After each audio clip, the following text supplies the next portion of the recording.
Well, maybe you sensed it, that feeling that you're being watched. Well, the state has laws against stalking on the books, making it a felony. What if police don't recognize it? And what if it's a complete stranger who's bothering you? Tonight, Joe Conger and the I-Team investigates. Cynthia Verbeff is moving. Her home, she says, has become a house of horrors. I feel that I've lost my mind, I've lost my life. Incident reports from law enforcement tell the tale. Numerous break-ins at the address, vandalism to her car, her motorcycle, her computer. Verbeff believes she's being targeted. Everything, they just went through everything. But sheriff's detectives had little to go on because the vandals, though often destructive, stole nothing. Even from her portable safe, drilled into and torn apart, the contents, the jewelry, remained untouched. Verbeff says her troubles didn't start until she met these two men. One would become her ex-boyfriend, the other was his partner in a San Antonio pain clinic, Dr. John Hall.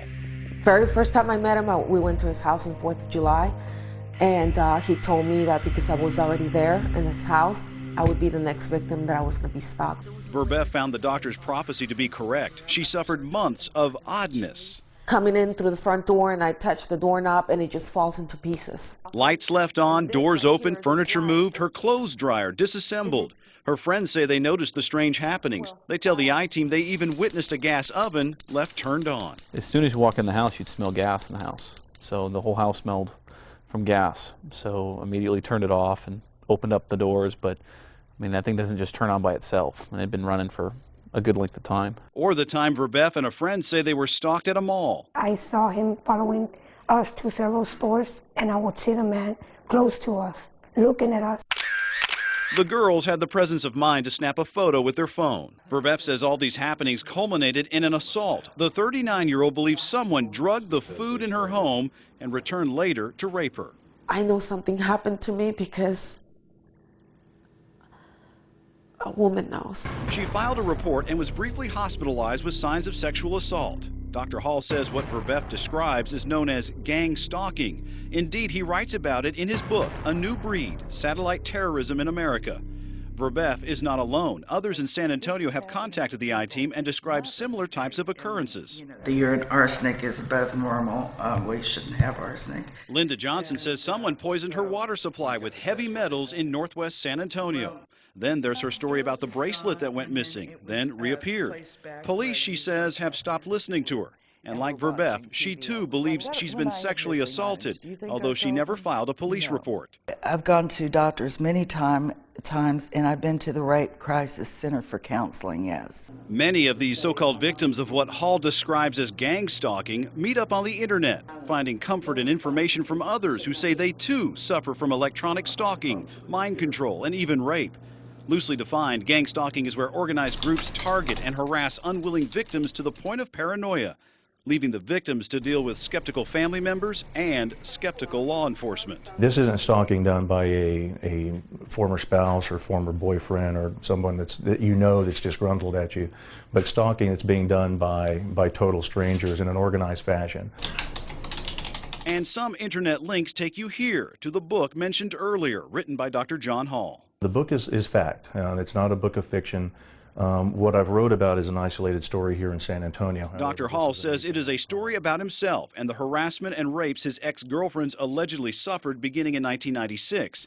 Dr. Hall believes the people behind it are well-organized operatives using government satellite technology to terrorize him and other victims. All voicing the same complaints: organized stalking, weird electronic disturbances going on in their homes. Most of the women are complaining of drugging and sexual assault. So it's a big national problem. Verbeff bought the book, and what she read, she says, caused her stomach to turn, because within the chapters in the story, she found similarities to her own situation. I pulled out the book and I started reading, and I'm like, oh my God, it's exactly what's happening. It's like turning the pages of your own story. Everything. Remember the doors, windows, even the clothes dryer taken apart? Page 35, third paragraph, talks about reassembling appliances. The drugged food and rape? Page 52 talks of concealing Rohypnol, the date rape drug, in drinks and food. The account in Hall's book is chilling, and the I-Team uncovered some truth to his story. San Antonio police reports indicate there was a rape reported in 2007 in the same quad of condos where one of Dr. Hall's girlfriends supposedly lived. San Antonio police say the condo rape remains under investigation. And Bexar County detectives say Verbeff's assault remains open as well. And although there are some interesting connections to Dr. Hall in the book, law enforcement won't and cannot say if Dr. Hall is even a person of interest. The I-Team thought the similarities were striking and asked him. Could you in fact be the person that's creating this mess for these women? And that's actually one of the reasons why I got out of my ex-fiance's life, to make sure that they weren't victimizing her in order to get at me. Dr. Hall says he's been targeted by the same groups. There's mention in the book of a conspiracy by the criminals and by fellow doctors. Dr. Hall says the Texas Medical Board retaliated against him for uncovering the gang stalking. The I-Team confirmed one local hospital suspended Dr. Hall's clinical privileges for 2 months in 2006. In 2007, the Texas Medical Board ordered 2 mental evaluations of Dr. Hall. The first came back normal, but a second evaluation found a probable delusional disorder and ordered psychiatric treatment.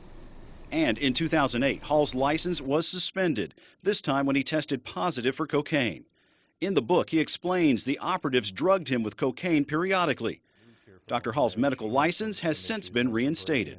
If you look nationwide, almost everyone that complains of this eventually gets sent to a psychiatrist.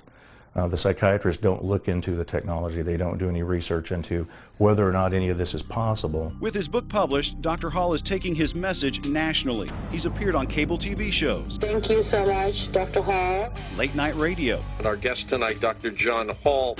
And even has his own radio program in the works. There have been several people in my midst, obviously, that have been victimized, but if you look at it on a larger scale, it is a national problem as well. Dr. Hall says the problem is gang stalking, seeking to victimize innocent women and sully his reputation for exposing them. For the I-Team, Joe Conger, KENS 5 Eyewitness News. Dr. Hall's belief is that we all face some sort of terrorism in our lives that is mostly unseen and deadly. He contends criminals are tapping into our government surveillance systems to gain access to our lives and minds. As for the alleged rapes mentioned in that story, no one has been charged, but both San Antonio Police and Bexar County Sheriff's deputies say they continue to investigate.